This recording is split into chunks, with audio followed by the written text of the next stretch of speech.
it would appear we're live on the air.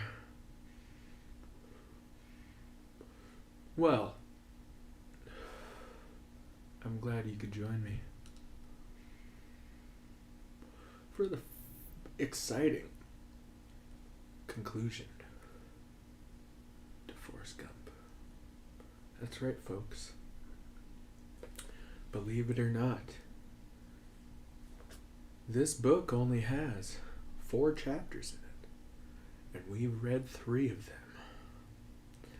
So here we are, now, with the 4th chapter of the book. The final chapter. That's right. We're witnessing history in the making.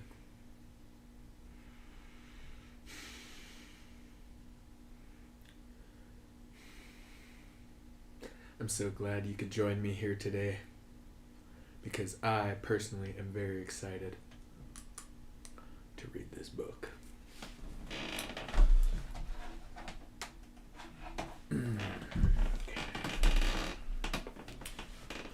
I'm just gonna... I know I said I was starting right at 4:04, but something went wrong. There was an error. So we're just gonna start when I feel like actually beginning to read.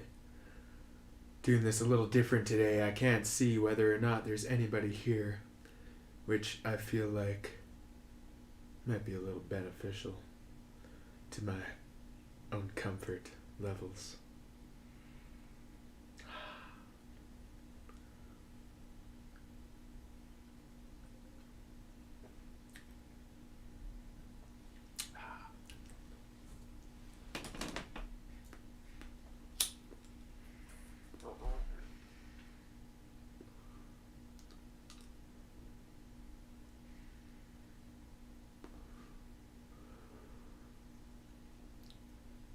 Like sands through the hourglass, so are the days of our lives.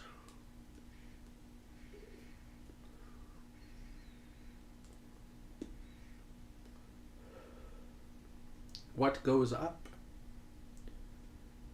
must come down.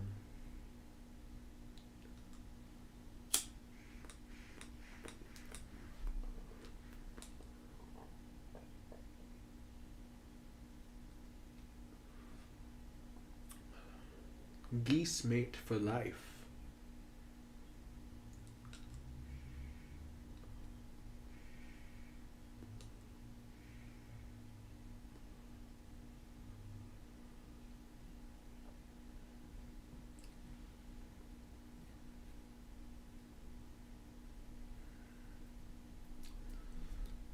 Yes.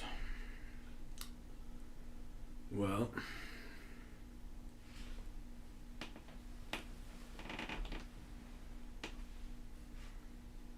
I believe I'm ready to begin.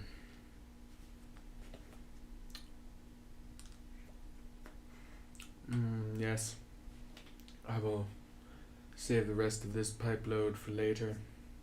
Place it here with my automatic match. Indeed. It's the kind of match you don't need to strike. It's a wonderful new invention by the Bic Company. The makers of fine pens also now make automatic lighters. It's as simple as that, ladies and gentlemen. And that is our sponsor for today. Yes. Alright. Let's begin, shall we? Let's get on with this exciting final chapter of Forrest Gump. A novel by Winston Groom. Indeed. Now, if you haven't followed along with us up to this point, I will be posting this all on YouTube to be archived on the internet for all time. So, if you would really like to follow along again, despite this live stream event being over, then you can find it on YouTube and we can read it together forever. There. Well, this is going to be a long chapter if it's the last chapter. There's quite a bit of book left. All right. Let's get into it. Now, there is a secret thing that Coach Bryant and them done figured out, and nobody's supposed to mention it, even to ourselves. They've been teaching me how to catch a football pass. Every day after practice, I've been working with 2 goons and a quarterback, running out and catching passes, till I'm so exhausted my tongue hanging down to my navel, which is like a belly button for you people who might not know what a navel is. But I getting to where I can catch 'em, and Coach Bryant, he said there's gonna be our secret weapon, like an atom bomb or something. 'Cause after a while, them other teams gonna figure out they ain't throwing me the ball and will not be watching for it. Then, Coach Bryant said, we is gonna turn your big ass loose. 6'6", 240 pounds, and run the 100 yards in 9.5 seconds flat. It is gonna be a sight. Bubba and me? Yeah, that's exciting. We met Bubba in university. Playing football, not just in the army. So that's kind of cool. Well, more on that later maybe, I don't know. This is the last chapter. So, we'll see. This seems a lot different than the movie. Anyway, Bubba and me is real good friends by now, and he helped me learn some new songs on the harmonica. That's right, I'd forgotten after a week of not reading this that old Forrest is turning out to be a bit of a harmonica prodigy. So yeah, very different from the movie.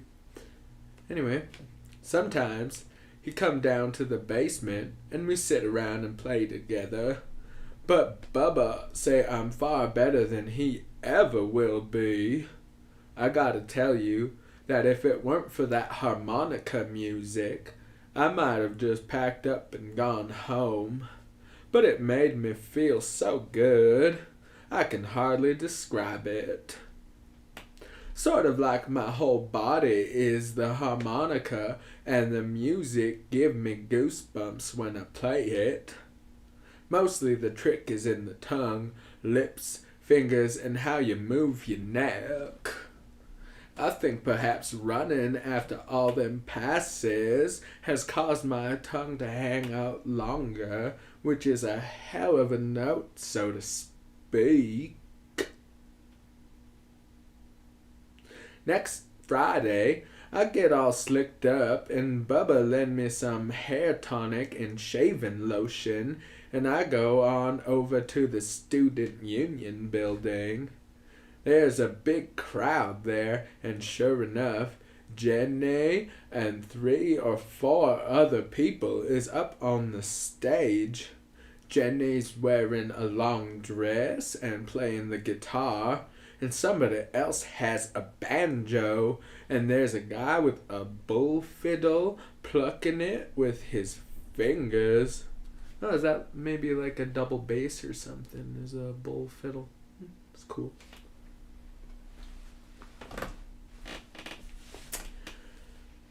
Anyway, they sounded really good, and Jenny seen me back in the crowd and smiles and points with her eyes for me to come up and sit in the front. It is just beautiful sitting there on the floor, listening and watching Jenny. I was kind of thinking that later I would buy some divinity and see if she wanted some too. Yeah. Is divinity like alcoholic chocolate, I wonder? I don't know if you followed along to those other chapters. There's something behind that Definity thing. I won't spoil it if you haven't.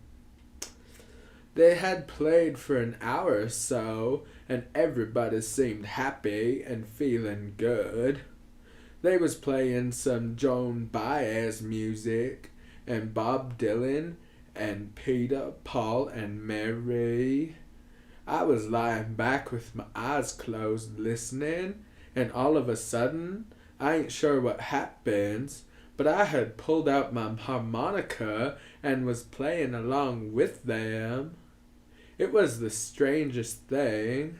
Jenny was singing Blowing in the Wind, and when I begun to play, she stopped for a second, and the banjo player, he stopped too, and they get these very surprised looks on their faces, and then Jenny gave a big grin, and she commenced to pick up the song again, and the banjo player, he stopped and gave me a chance to ride my harmonica for a while, and everybody in the crowd begun to clap and cheer when I was done.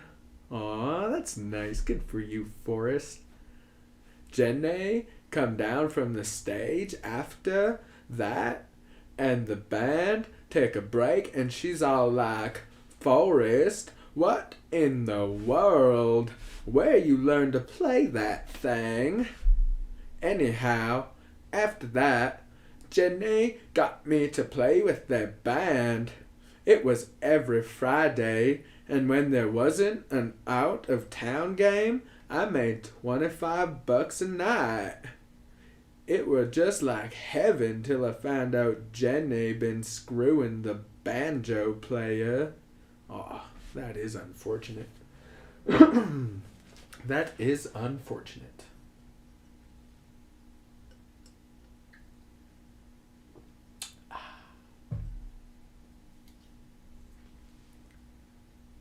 Indeed. So yeah, we'll take a little break there, give you guys a chance to, just drink it in and, process what you've just heard. Give me a moment to process the poop that's brewing in my bowels.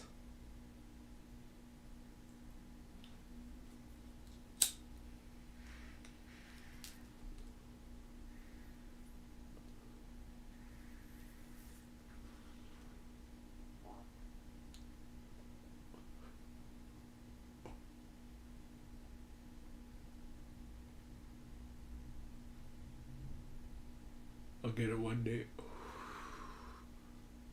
I'll get it one day. Ah, that was a good poop.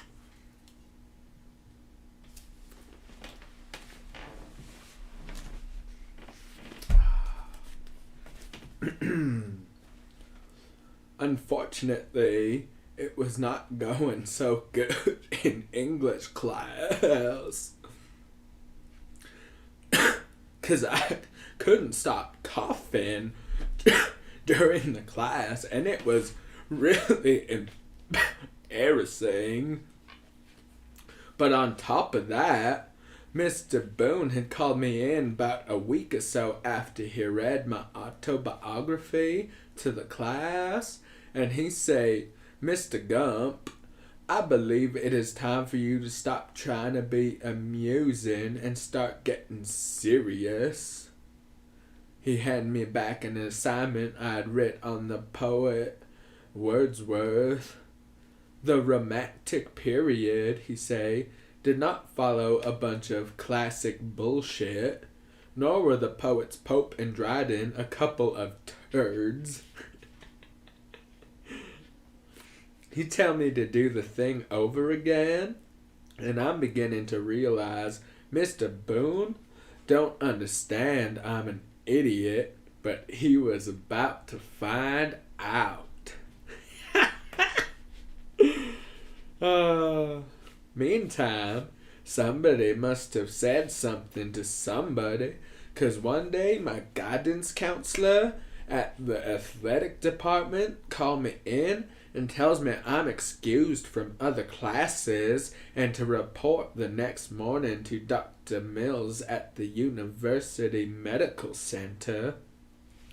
Bright and early, I go over there, and Dr. Mills got a big stack of papers in front of him, looking through 'em, and he'd tell me to sit down and start asking me questions.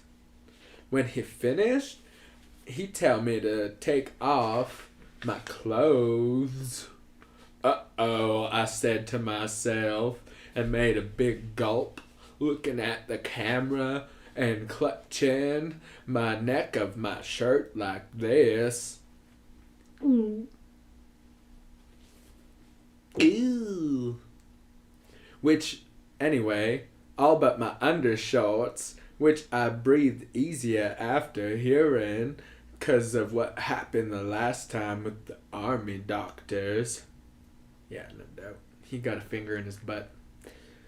And he commenced to studying me real hard, looking in my eyes and all, and bonging me on the kneecaps with the little rubber hammer. Afterward, Dr. Mills asked if I would mind coming back that afternoon, and asked if I would bring my harmonica with me, 'cause he had heard about it, and would I mind playing a tune for one of his medical classes.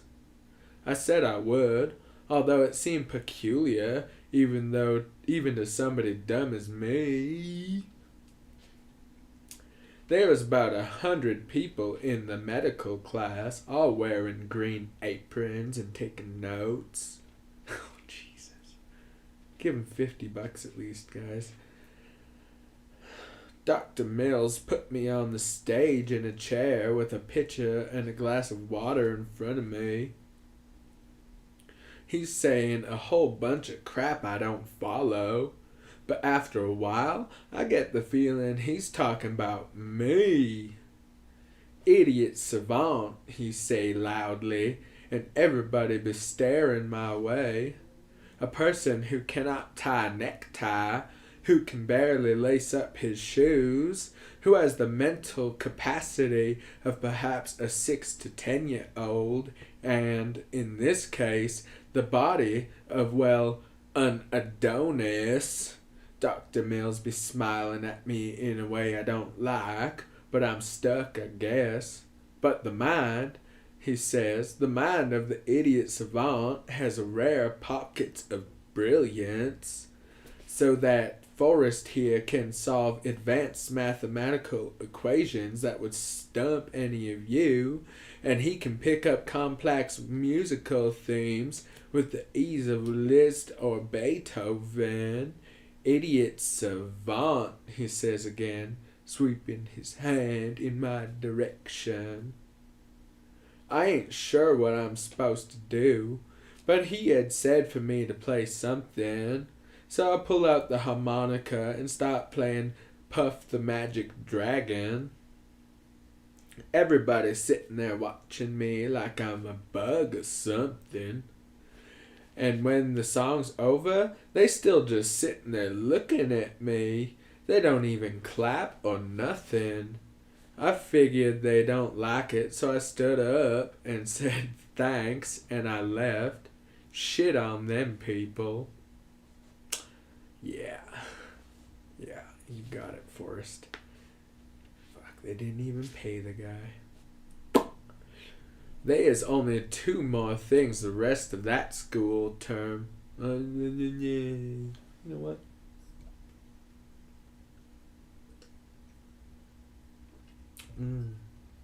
That's good apple juice. There's only 2 more things the rest of that school term that was even halfway important. The first was when we won the National College Football Championship and went to the Orange Bowl. And the second was when I found out Jenny Curran was screwing the banjo player. Jesus!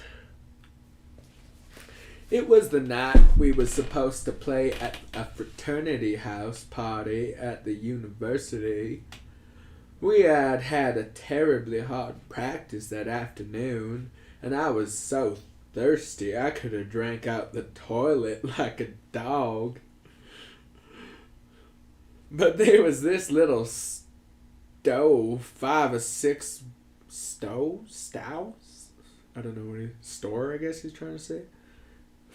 They write in a weird, I don't know. Writes words weird in this book. I'm trying to skip past that shit. But there's this little store 5 or 6 blocks from 8 dorm.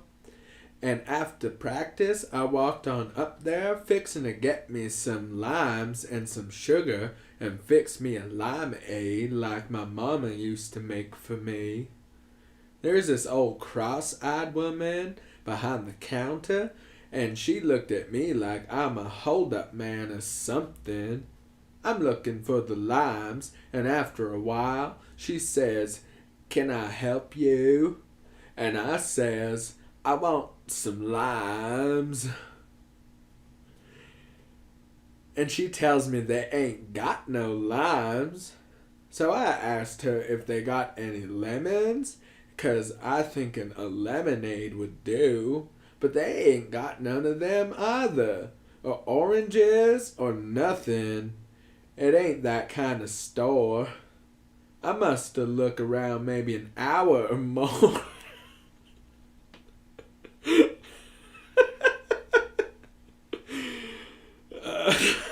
And the woman be getting nervous, and finally she said, "Ain't you gonna buy nothing?" So I get a can of peaches off the shelf and some sugar, thinking I can have anything. If I can't have anything else, I can maybe make a peach aid or something.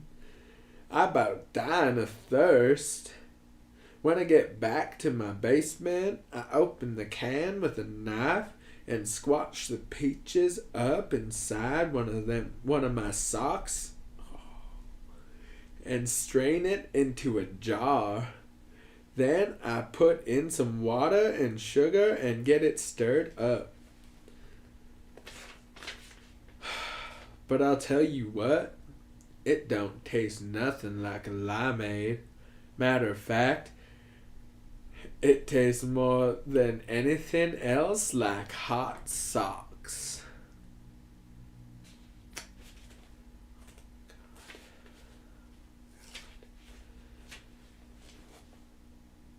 Anyhow, I supposed to be at the fraternity house at 7 o'clock, and when I get there, some of the fellas is setting up the stuff and all, and Jenny and the banjo guy are nowhere to be found.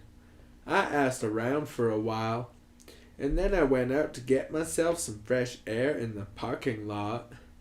I saw Jenny's car and thought maybe she'd just get there. All the windows in the car is steamed up. Oh yeah, okay. So yous can't see inside, not a dang thing. Well, all of a sudden, I think maybe she's in there and can't get out. And maybe getting that exhaust poison or something. So I open the door or look in. When I do, the light come on. Uh-oh.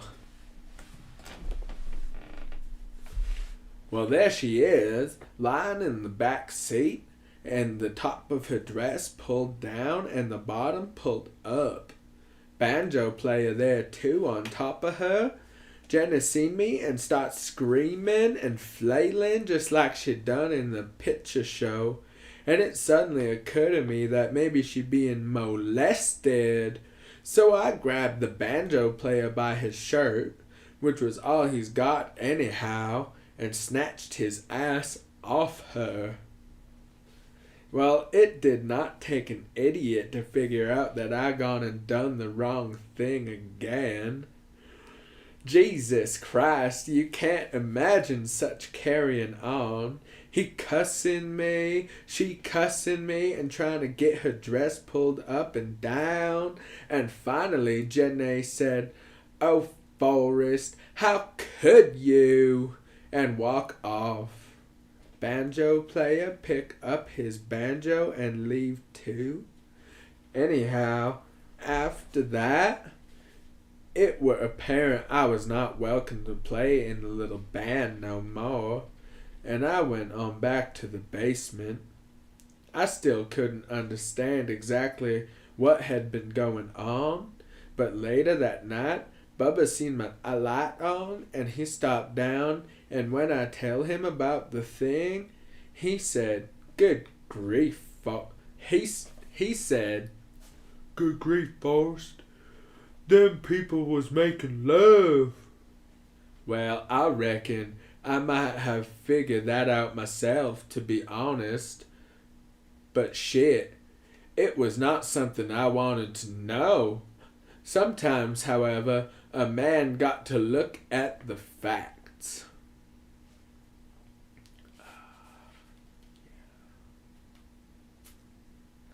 Anyway, it is probably a good thing I was kept busy playing football, 'cause it was such an awful feeling realizing Jenny was doing that with the banjo player, and that she was probably hadn't even thought about me in that regard.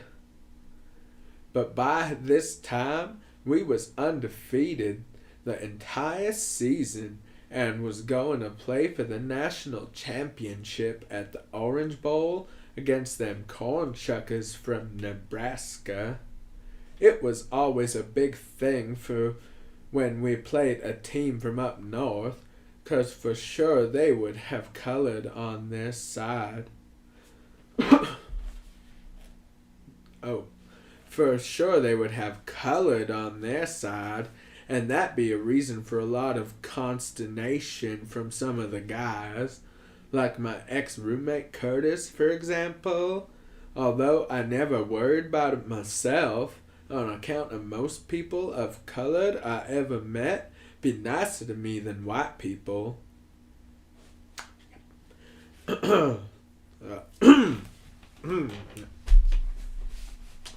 Anyhow, we gone on down to the Orange Bowl in Miami, and come game time, in the locker room, and I got fucking confused because, I'm a bit of an idiot, so sometimes I just get confused. But anyway, we was all up in that Orange Bowl and all up in that Miami, Florida, and come game time, we is some kind of stirred up. Coach Bryant come in the locker room and don't say much, except that if we want to win, we got to play hard or some such. And then we be out on the field, and they kicked us off to us. There's all that kicking the ball in our general direction. The ball come directly to me, as a matter of fact, and I grabbed it out of the air and run straight into a pile of Nebraska corn shucker. I'm not gonna say it. N-words. Whoo, that was a dilemma. Oh shit, now I lost my... oh no. A whole bunch of corn shucker African Americans and big old white boys that weigh about 500 pounds apiece. It were that way the whole afternoon. At halftime, they was ahead 28-7, and we was a forlorn and sorry lot of guys. Coach Bryant come into the dressing room, and he be shaking his head like he be expecting all along that we was going to let him down. Then he started drawing on the chalkboard and talking to Snake, the quarterback. "My name's Snake." And some of the others, and then he called out my name and asked me to come up with him into the hallway. And this was it. My one shot. My one opportunity.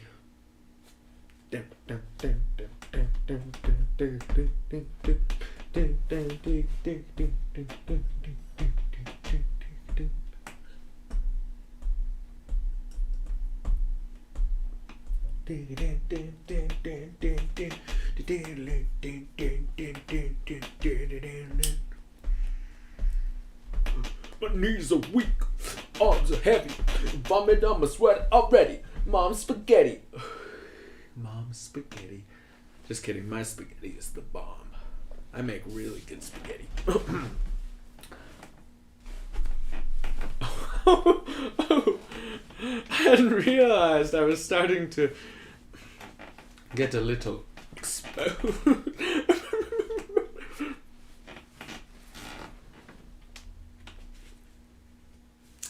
Anyway, Forrest, he says, this shit has got to stop. His face was right up against mine, and he's all like, all up in my grill, which would not be acceptable in this day and age, and I feel his hot breath on my cheeks. Forrest, he said, all year long, we've been running them past patterns to you in secret. And you've been doing great.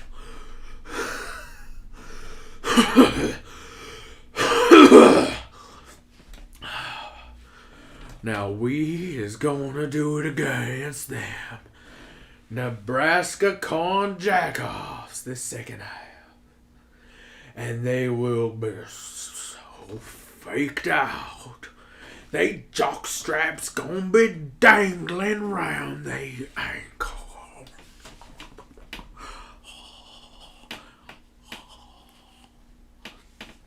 This is for his cheek. But it is up to you, boy. So you go out there and run like a wild animal is after you.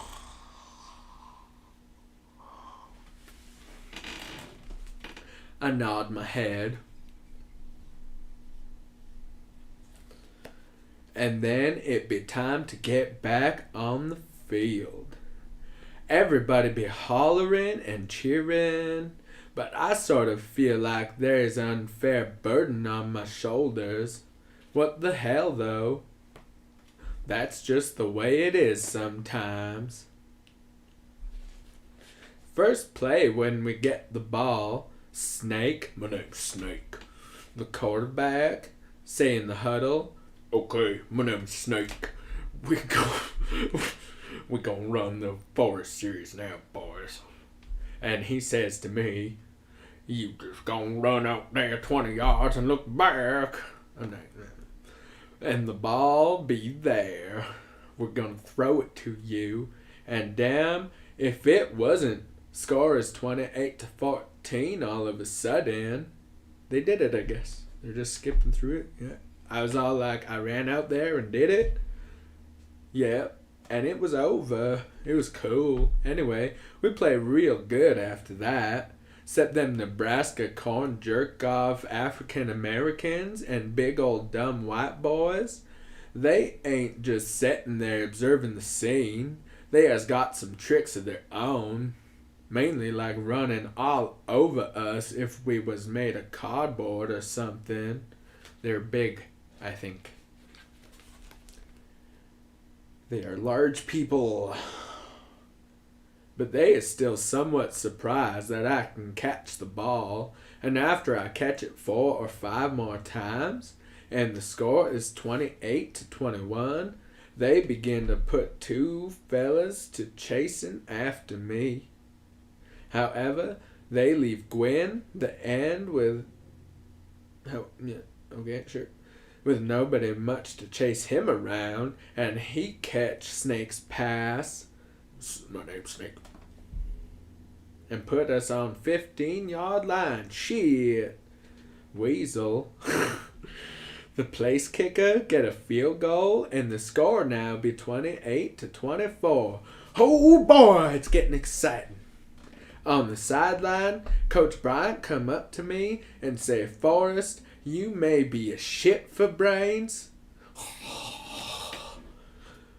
but you has got to pull this thing out for us. I will personally see that you are made president of the United States or whatever else you want. If you can just haul that football over the goal line one more time. He pat me on the head then, like I was a dog, and back in the game I go. The snake. My name's Snake. He got caught behind the line right at the first play, and the clock is running out fast. On the second play, he tried to fake him out by handing me the ball instead of throwing it in, but about 2 tons of Nebraska corn jack-off beef, black and white, don't matter if you're black and white, fall on top of me right away. I'm lying there flat on my back, thinking what it must have been like when that net load of bananas fall on my daddy. And then I gone back in the huddle again. Forrest, Snake says, I gon' fake a pass to you to pass to Gwen, but I am gonna throw the ball to you. So I want you to run down there to the cornerback, I guess, and then turn right, and the ball will be there. I swears it. Snake's eyes are wild as a tiger's.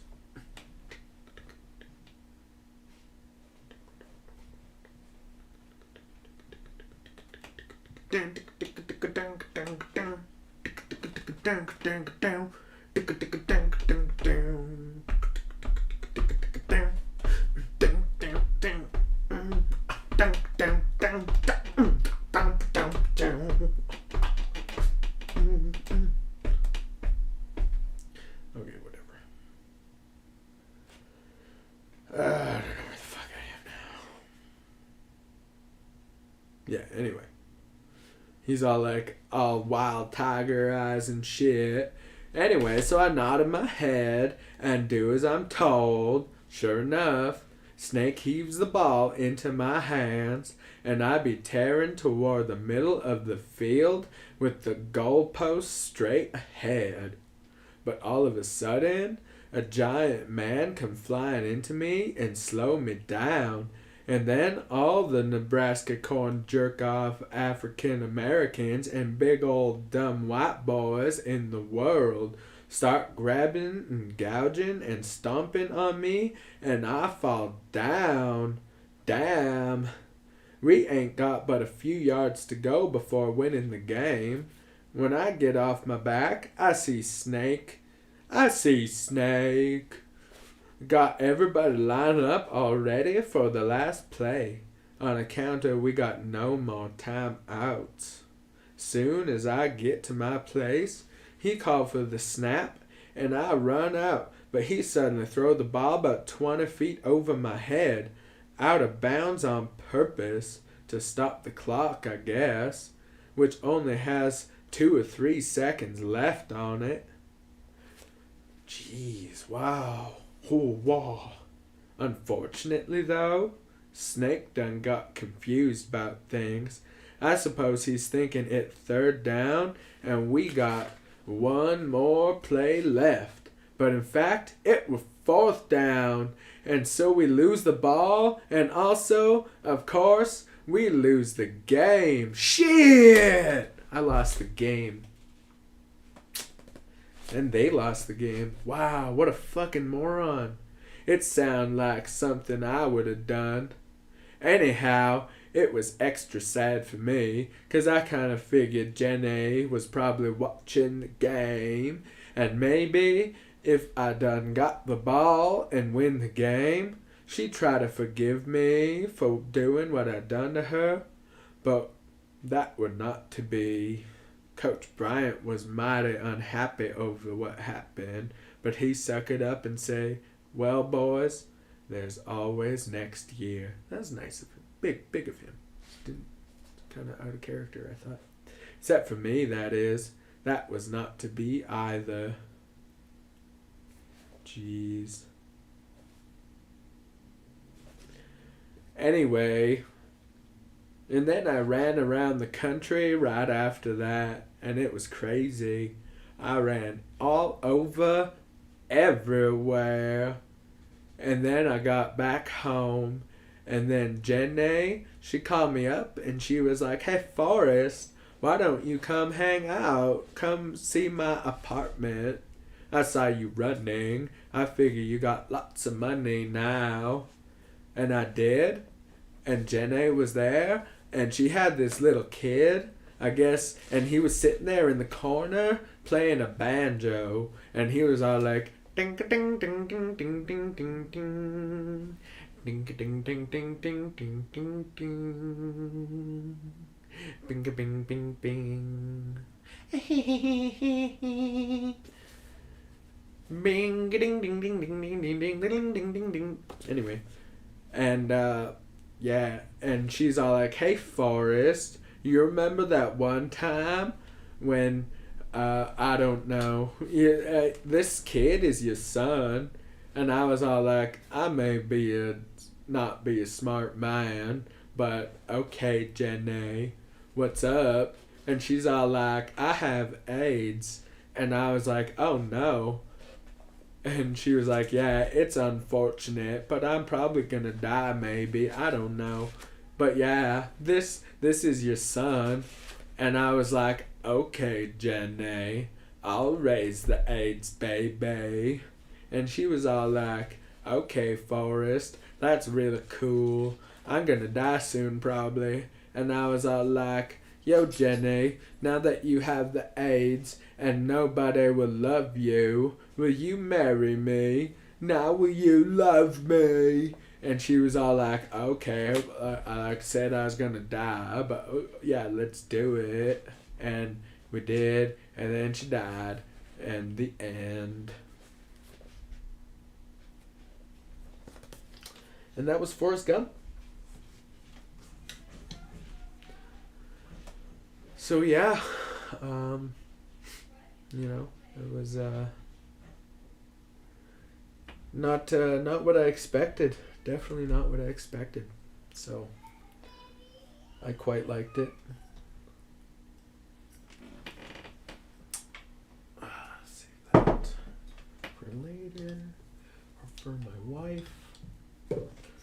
So yeah, I will take any questions now. If you have any questions or concerns about Forrest Gump,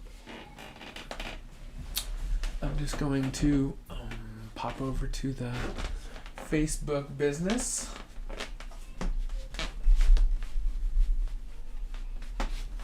Oh yeah.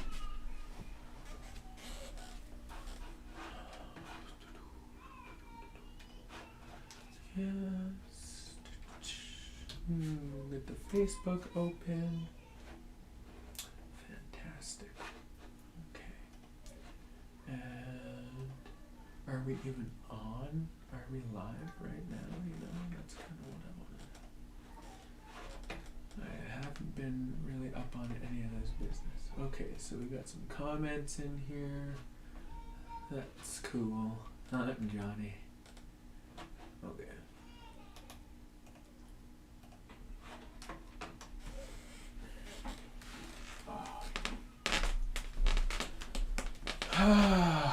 Well, that was a wild ride, folks. That was a wild ride. I'm just going to shut there, because I got the stream open now, so I can see the comments and whatever.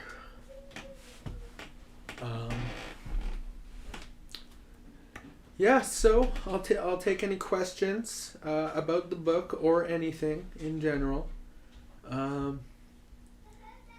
This is the time for it.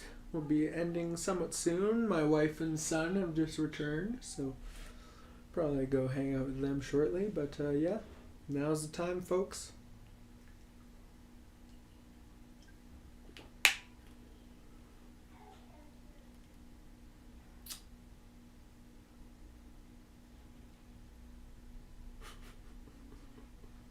Oh, fuck. Grayson commented that 25 minutes ago. That's funny because that's actually how the book ends. That's hilarious. Huh. Ha ha ha. That's hilarious. Okay. Yeah.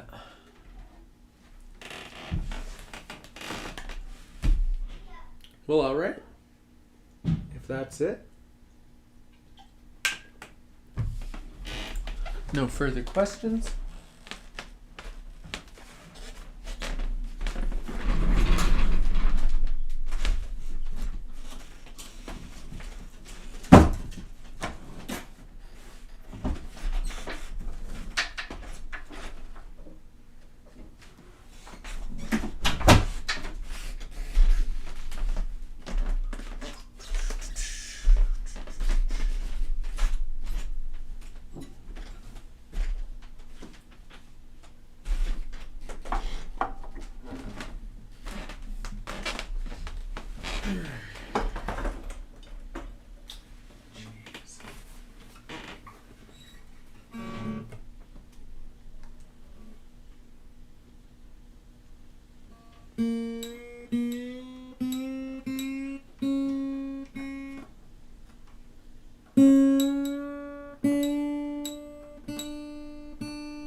this is what she said. Oh, there ain't no rest for the wicked. Money don't grow on trees. I got bills to pay, got a mouth to feed. There ain't nothing in this world for free. No, I can't slow down, no, I can't hold back. No, I wish I could. No, there ain't no rest for the wicked until we close our eyes for good. Minutes later, after walking down the street, when I saw the shadow of a man grab out a sign, he swept it from behind him, but I got up to my head. He made it clear he wasn't looking for a fight. And said, give all you got, I'm not your mind, not your life, but if you try to make a move, I won't think twice. Told him, you can have my cash, Professor Gump. No, I gotta ask, what made you want to live this kind of life? He said, there ain't no rest for the wicked. Money don't grow on trees. I got bills to pay, I got a mouth to keep. There ain't nothing in this world for free. No, I can't slow down, no, I can't hold back. No, I wish I could. No, there ain't no rest for the wicked till we close our eyes for good.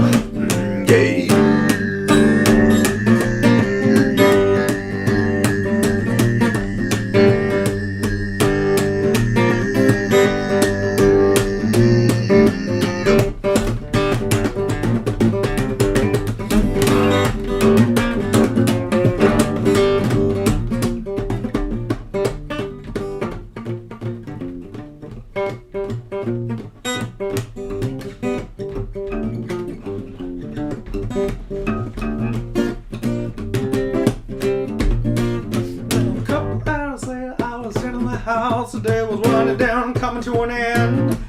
Then I turned on the TV and flipped it over to the news, and what I saw I almost couldn't comprehend. I saw a creature man in cuffs, he's pulling money from the church, his husband's bank account with righteous dollar bills. You know, I still can't say much because we all seek out to satisfy those thrills.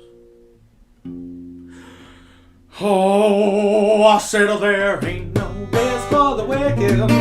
Money don't grow on trees. We got bills to pay, we got a mouths to feed, and there ain't nothing in this world for free. No, we can't slow down, no, we can't hold back. No, you know, there ain't no rest, we wish we could. There ain't no rest for the wicked.